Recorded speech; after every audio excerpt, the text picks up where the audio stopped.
В Якутии началась практическая реализация программы сопровождаемого проживания людей с инвалидностью. По статистике Минтруда России проекты работают более чем в 40 регионах страны.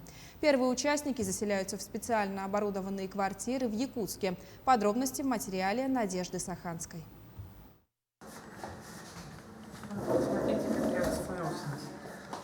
Первые подопечные сопровождаемого проживания с начала августа заселяются в специально оборудованное жилье. Здесь на постоянной основе пребывают люди с ментальными нарушениями, которые нуждаются в сопровождении. Для каждого жильца предусмотрена персональная комната, план занятий со специалистами и, конечно, личное время, которое участники проекта тратят на себя. Сегодня сопровождаемое проживание – отличная альтернатива интернатам. Люди с инвалидностью живут в условиях, приближенных к домашним, учатся социализироваться, приобретают навык бытовых дел, таких как стирка белья. Ну и, конечно, планирование собственного бюджета. Все это происходит под присмотром специалистов. В таком многоквартирном жилом помещении, как это называют сами организаторы, находится бытовая комната, а также 2 гостевых и 2 кухни, по одной на этаже.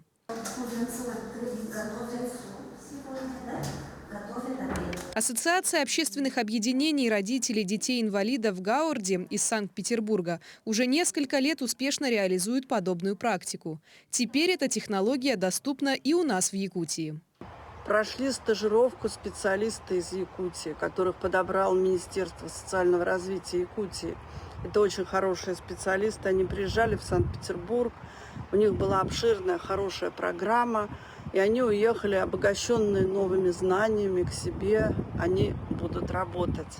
Социальный проект такого формата проводится у нас впервые. Более того, подобные проекты дают шанс сформировать альтернативные формы обслуживания людей с ограниченными возможностями. По сути, мы говорим о том, что качество жизни всех тех, кто сегодня живет в психоневрологических интернатах, существенно изменится. Мы ставим свои задачи перевести их на сопровождаемое проживание, а быть может, кого-то даже на самостоятельное проживание. То есть эти ребята, которые сегодня, по сути, живут в таких не самых лучших социальных условиях, должны будут выйти в новую жизнь. Сейчас в республике в специализированных учреждениях проживает более 1000 людей с ментальными расстройствами. Задача этого проекта – адаптировать людей к проживанию дома или в условиях, близким к домашним. Ребятам предоставляется возможность жить самостоятельно, социализироваться, учиться самообслуживанию от бытовых дел вроде готовки и стирки до планирования собственного бюджета.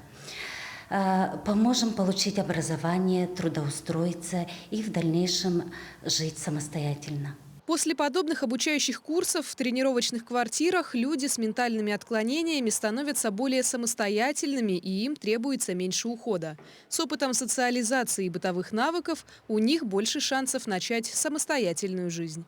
Надежда Саханская, Павел Пахомов, Якутск.